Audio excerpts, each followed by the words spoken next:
Hi అందరికీ ఈరోజు video custard ice క్రీమ్ని ఎలా సింపుల్గా చేసుకోవాలో మీకు చూపిస్తాను. అండ్ వీడియో చూసే ప్రతి ఒక్కరు వీడియోకి ముందుగా లైక్ చేసి వీడియోని చూడండి. చాలా అంటే చాలా ఈజీగా ఈ ఐస్ క్రీమ్ని కస్టర్డ్ పౌడర్తో ఎలా చేసుకోవాలో మీకు చూపిస్తాను.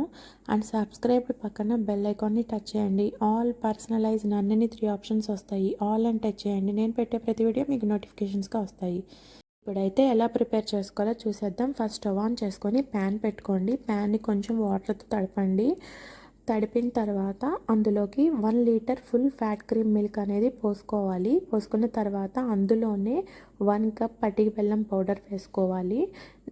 మీరు పటిక బెల్లం పౌడర్కి బదులుగా పంచదార పొడి కూడా వేసుకోవచ్చు, లేకపోతే పంచదార కూడా వేసుకోవచ్చు. అండ్ మనం తీసుకున్న 1 లీటర్ మిల్క్లో ఒక 1/2 కప్ మిల్క్ని సైడ్కి తీసి పెట్టుకోవాలి. అందులో 2 టేబుల్ స్పూన్స్ మిల్క్ పౌడర్ వేసుకోవాలి. పాల పొడిని అయితే అసలు స్కిప్ చేయకండి. అండ్ నెక్స్ట్ వచ్చేసి ఇందులో కస్టర్డ్ పౌడర్ వేసుకోవాలి. ఇది కూడా 2 టేబుల్ స్పూన్స్ కస్టర్డ్ పౌడర్ అయితే వేసుకోవాలి. కస్టర్డ్ పౌడర్ ఏ ఫ్లేవర్ అయినా మీరు తీసుకోవచ్చు. నేనైతే వెనిలా ఫ్లేవర్ కస్టర్డ్ పౌడర్ అయితే తీసుకున్నాను. చూసారు కదా, మనం పాలలో కస్టర్డ్ పౌడర్ అండ్ పాల పొడి వేసుకున్న తర్వాత ఉండలు లేకుండా ఇలా కలిపి పక్కన పెట్టేసుకోవాలి. నెక్స్ట్ మన స్టవ్ మీద పెట్టుకున్న పాలు పొంగొచ్చాక అందులో మనం కలిపి పెట్టుకున్న ఈ కస్టర్డ్ మిల్క్ని అందులోకి పోసుకోవాలి. కస్టర్డ్ మిల్క్ పోసుకున్న తర్వాత మొత్తం కలిసేలాగా ఒకసారి కలుపుకోండి. ఇలా కలుపుకున్న తర్వాత అందులోకి మనం ఇలా సాఫ్రాన్ వేసుకోవాలి. నేనైతే సాఫ్రాన్ కొంచెం మరింత తీసుకున్నానండి. మీ దగ్గర సాఫ్రాన్ ఉంటే వేసుకోండి, లేకపోతే లేదు. ఇదైతే ఆప్షనల్ అని చెప్తాను.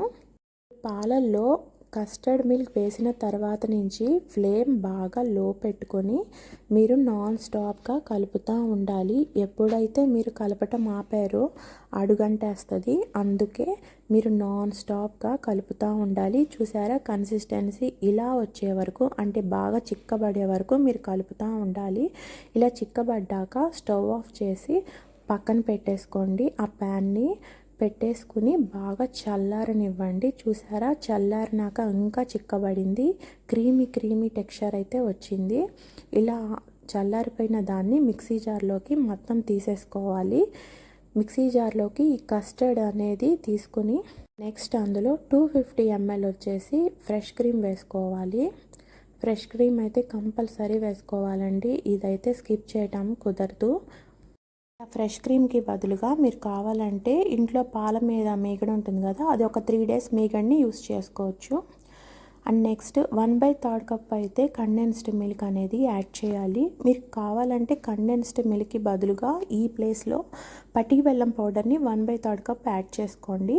అండ్ నేను ఎక్స్ట్రా టేస్ట్ కోసం కొంచెం రోజ్ పెటల్స్ అనేది యాడ్ చేశాను. ఇంట్లో నాటు గులాబీ పూలు ఉంటాయి కదండి, ఒక్క పువ్వుకున్న గులాబీ రేకులను అయితే యాడ్ చేశాను.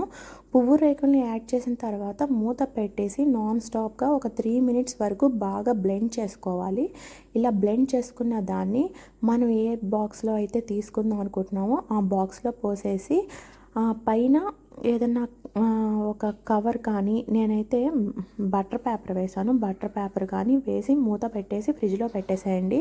ఫస్ట్ వీడియో తీసినప్పుడు నేనైతే ఏ బటర్ పేపర్ కానీ కవర్ కానీ యాడ్ చేయలేదు. తర్వాత అయితే యాడ్ చేశాను. అందుకే మీకు ఫ్రిడ్జ్లో నుంచి తీసాక మీకు బటర్ పేపర్ అనేది కనిపించింది. చూసారు కదా, ఫ్రిడ్జ్లో నుంచి తీసాక ఐస్ క్రీమ్ ఎలా ఉందో. కన్సిస్టెన్సీ అయితే బాగా వచ్చింది. ఇప్పుడు దీన్ని పీసెస్గా కట్ చేసుకొని మళ్ళీ మిక్సీలో వేసి బాగా బ్లెండ్ చేయాలి. ఎంతసేపు అంటే ఇది కూడా ఒక 3 to 5 minutes వరకు బ్లెండ్ చేసుకోవాలి. అండ్ మనం ప్రిపేర్ చేసుకున్న ఐస్ క్రీమ్ని ఇలా మిక్సీ జార్లో వేసుకున్న తర్వాత మళ్ళీ 250 ml వచ్చేసి ఫ్రెష్ క్రీమ్ వేసుకోవాలి. ఈ రెసిపీ కోసం మనమైతే 500 ml అయితే ఫ్రెష్ క్రీమ్ అనేది యూస్ చేసాము. ఫస్ట్ స్టార్టింగ్ ఒకసారి యూస్ చేసాం 250 ml. ఇప్పుడైతే మళ్ళీ 250 ml యాడ్ చేసుకోవాలి. చూసారు కదా, ఇలా ఐస్ క్రీమ్ మొత్తం వేసుకున్న తర్వాత మళ్ళీ 250 ml ఫ్రెష్ క్రీమ్ అనేది యాడ్ చేసుకోవాలి. ఇలా ఫ్రెష్ క్రీమ్ అయితే కంపల్సరీ యాడ్ చేయాలి, అసలు స్కిప్ చేయకూడదు ఈ ఫ్రెష్ క్రీమ్ని. ఈ ఫ్రెష్ క్రీమ్ కావాలంటే ఆన్లైన్లో అయితే అవైలబుల్గా ఉంది, లేకపోతే ఆఫ్లైన్లో అయితే మీకు డీమార్ట్లో కానీ రిలయన్స్లో కానీ ఎక్కడైనా అవైలబుల్గా ఖచ్చితంగా ఉంటుంది. ఫస్ట్ టైం ఐస్ క్రీమ్ చేసుకునే వాళ్ళకి కొంచెం కష్టంగా అనిపించవచ్చు, కానీ సెకండ్ టైం చేసుకునేసరికి మీరు ప్రో అయిపోతారు. ఐస్ క్రీమ్ చేయడంలో చాలా ఈజీగా ఉంటుంది ఐస్ క్రీమ్ ప్రిపరేషన్ అయితే. చూసారా ఎంత బాగుందో ఈ కన్సిస్టెన్సీ అయితే. ఒక 3 to 5 minutes వరకు మీరు బాగా బ్లెండ్ చేయండి. మీరు బ్లెండ్ చేయడంలోనే ఉంటుంది ఐస్ క్రీమ్ టేస్ట్ అంతా. మనం బ్లెండ్ చేసుకున్న తర్వాత సేమ్ అదే బాక్స్లోకి పోసుకొని మళ్ళీ పైన ఒక కవర్ కానీ బటర్ పేపర్ కానీ ఏదైనా సిల్వర్ ఫాయిల్ కానీ పెట్టేసి ఇలాగ గట్టిగా మూత పెట్టి డీప్ ఫ్రిడ్జ్లో పెట్టండి. ఒక 5 to 6 hours పాటు.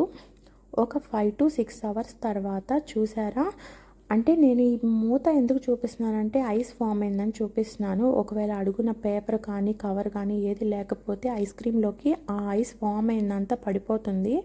అందుకే మీకు ఫస్ట్ ఆ ప్లేట్ మీద ఉన్న ఐస్ అంతా చూపించాను. ఇలాగ పైన కవర్ అంతా తీసేసి మనం కావాల్సిన షేప్లో ఈ ఐస్ క్రీమ్ని తీసుకోవాలి. నేనైతే పీసెస్గా కట్ చేసుకున్నాను ఐస్ క్రీమ్ని, అంటే స్కూప్తో బాల్స్ లాగా చేసుకోలేదు, ఇలా కట్ చేసుకున్నాను. ఇలా కట్ చేసుకొని పైన టూటీ ఫ్రూటీ వేసుకొని కొంచెం డ్రై ఫ్రూట్స్ని కొంచెం పీసెస్గా వేసుకొని తినండి. చాలా అంటే చాలా ఎమ్మిగా ఉంటుంది.